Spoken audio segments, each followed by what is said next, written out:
So there's an article floating around about Adele, the world famous singer, struggling recently with chronic back pain and sciatica. So in today's video, I want to walk you through the exact steps that I would take with her to fix it. Now, before we jump in, one of the big things that you'll see in one of these articles that was written about her is about her fitness, about what she's doing in the gym, how she started using exercise to hopefully alleviate some of the pain and sciatica that she was experiencing. Now, I'm gonna talk about that really briefly here in a second of what she's doing wrong, potentially. And what I wanna do is make sure that you're not making the same mistakes. So for that, I created a free guide. You can go to fitnessforbackpain.com/pain-free training. If you are in pain, you're looking to use exercise and movement and activity to overcome your pain, it's a very simple approach, but you've gotta make sure you're doing the right things for you. Go to fitnessforbackpain.com/pain-free training. Now, one of the big things you see talked about in these articles is her emotional stress, right? One of the big things that she's going through is a recent divorce with her husband. I mean, I've never been through a divorce, but I know family members and people in my life who have been, and I know that that is a massive toll on the body, on the brain, emotionally and physically. Not only that, but now she's dealing with the stress of pain, and pain can wreak havoc on your life. It can wreak havoc on your body, your brain, the emotional stability that you need to be Adele. The first thing that I would do with Adele isn't so much trying to teach her how to manage her stress. I'm sure she has access to that, and this is kind of me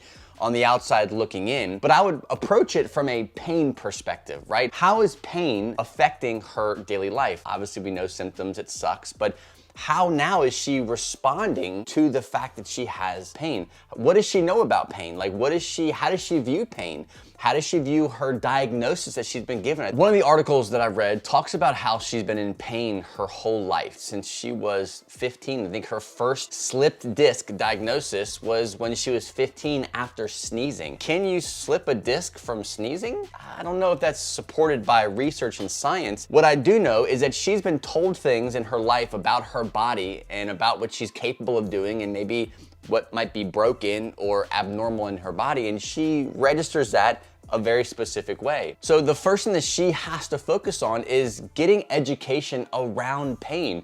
You can have a herniated disc, you can have a bulging disc, you can have a slipped disc and not be in pain. So if she doesn't know that, if she doesn't understand that, hey, there's a lot more to experiencing pain than having physical damage to our spine or having abnormalities found through MRIs, the most important and powerful thing is really educating her and trying to teach her to manage her idea or her understanding of what's actually wrong with her body. And the practical part of that is really just education. Really, it's not sets and reps, it's not specific exercise just yet, we'll get there, but it's more about education around the science behind pain. What is the truth about pain? What's the truth about having issues in the spine?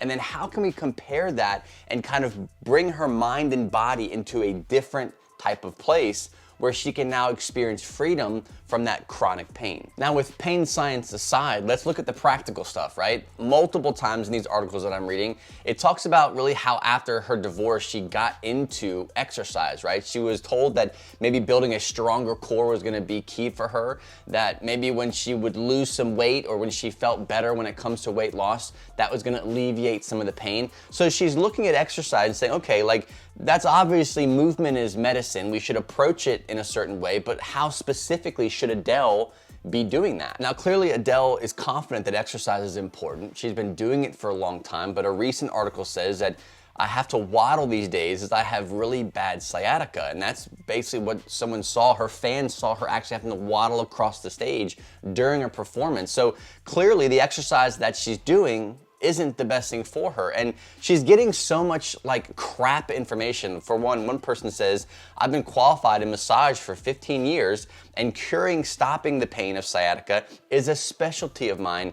I can help you. One person says, hey, go get a discectomy. Right, surgery, remove the disc and your pain's gonna be gone. And then other people are just saying, hey, yeah, try acupuncture. It worked for me. So there's so many different avenues she could take, but let's not waste time doing that. Let's go back to her exercise. What type of exercise is she doing? Is she just going into the gym and working out? Maybe. Has she hired a really cool, expensive celebrity personal trainer who has no idea how to program exercises and work someone through a painful situation such as a slipped disc or a herniated disc or sciatica? Is it enough to say, hey Adele, just work out? No, it's not. You can't just apply exercise to a painful system. She needs to learn how to desensitize her pain system. Now, she does have sciatica, which is signs of some kind of nerve compression somewhere in her lower back. The number one thing that I would have her first do is start some kind of walking routine. Not exercise, not weight training, not push-ups, sit-ups, crunches, none of that stuff. Not strengthening her core, but just walking. Remove everything that she's doing and just start walking. From there, what I would do is find some kind of entry point into exercise. Could that be core exercises? Sure. Could that be lunges? Sure. Could it be bodyweight squats or push-ups or some other kind of form of exercise aside from walking? Absolutely. But it's not going into it from an exercise perspective, like, hey, just get in shape, lose weight, start moving your body more. That's not enough. Exercise can cause her more pain. So finding that entry point for Adele would be the best strategy for her to take. Now, that's a very blanket statement. What is the best approach? What is the entry point for Adele? And that is up to Adele. She's got to find that, either hire someone, bring someone into her life who understands chronic back pain and exercise so that they can work together to find that specific entry point. Now from there, there's more passive things that I would have her do. For one, I'd have her spending a lot more time on her tummy. I call this tummy time. This is a way that she can shut down her posterior chain. Being on your stomach, face down, deep breathing, focusing on relaxing your muscles in this position is a great way to just turn these muscles in the low back off. You're not having to support your body, you're not exercising, there's no stress involved. It's probably one of the best de-stressing positions that you can get in. Once we have her on a very specific tummy time routine where this is becoming a consistent thing that she's doing, she's walking, maybe experimenting with an entry point to exercise, but now she's doing tummy time on a daily basis. From there, you have to work on reversing the effects of the sciatica. In its simplest form, assuming this is her situation, there's a disc pushing out from between two vertebrae that is compressing or putting pressure on a sciatic nerve. There's things like decompression that she could do, like maybe hanging from a bar very gently. I wouldn't go inversion table, but there's other forms of very passive ways of decompress the spine that she can add to her daily routine. Now, on top of that, working in extensions is going to be the thing that allows that disc to return back to an optimal place. This takes time. You can go and have a surgery, but you're not correcting the actual issue that brought her to where she is today. So what I'd have her do is, while she's doing tummy time, I'd have her start doing gentle extensions, not just having her do a bunch of cobra poses. What I would do while she's on her stomach, start with one fist under her chin, sit there for a few minutes. Can she relax? Does it cause any pain, any discomfort?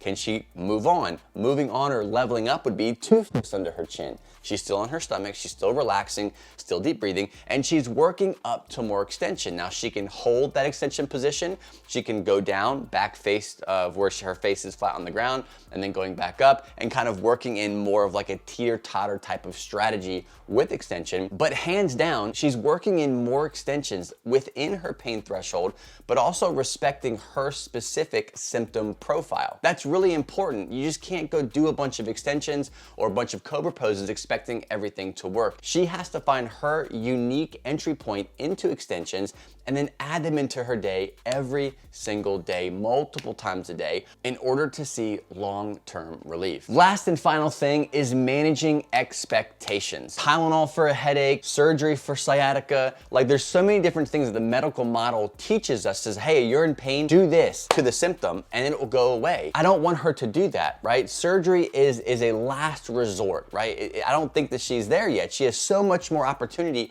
for control as long as she's willing to put the work in. So managing the expectations, what does progress look like? Does she have sciatica all the way down to her toes? Okay, well, let's look and see if we can get that sciatica to her ankles. It stops into her calf. If we can do that, she still has sciatica, it still sucks, but she's seeing progress. managing that and saying, dude, that's awesome. That's a huge win. Celebrate that. We've got to keep going. You keep doing it. You keep doing it. Maybe you're adding in more. Maybe you're taking some away. Maybe you're changing her exercise prescription up. Regardless, we're tracking progress on a weekly basis. Now the sciatica is in her hamstring. That's called centralizing. That's the goal with sciatica. It's not waking up and the next day you have zero sciatica. No, we're trying to centralize that low back pain, centralize that sciatica to the hamstrings, then to the butt, and then to just the low back. That is the process of getting out of a situation that Adele is in. It takes time. It's super frustrating. It has ups and downs. It has flare-ups. But what Adele needs is not a celebrity doctor, not a celebrity trainer, but someone who understands and can teach her the ins and outs of navigating out of a chronic pain situation. And unfortunately, there's just not a lot of medical professionals who do that very well. Now, you're not Adele, right? I'm nowhere near Adele's category of people, but you're a human and she's a human. I want to encourage you though, you can see amazing results, right? You can see lifelong changes in your sciatica if you use the right tools. Don't opt in for surgery. Don't just listen to what your doctor is saying. Take control. Take responsibility for your body, for your emotional stress. If you manage these things and you're on a good plan, your life will change. I promise you. I ruptured my L5-S1 disc. I was diagnosed with degenerative discs above that site. I was supposed to have a fusion. I was supposed to have injections. I didn't have any of that stuff. Yes, I deal with chronic pain for a very long time, probably longer than I probably should have, but I'm chronic pain free now. And it's because I'm applying the right things at the right time and getting help when I needed it the most. So if you are Adele watching this video right now, I hope these kind of give you some light or some ideas into what you can approach or what you can work on with someone that you trust closer to you. If you're not Adele, I hope this encourages you as well and gives you some like foundational structure to what you should be looking at in a long-term pain relief approach. Now, again, if you want to see my approach to exercise in general, how to find those back doors, how to like introduce movement and exercise to a painful body, make sure you go grab that free guide at fitnessforbackpain.com/pain-free training. Thanks for watching, and I'll see you on the next episode.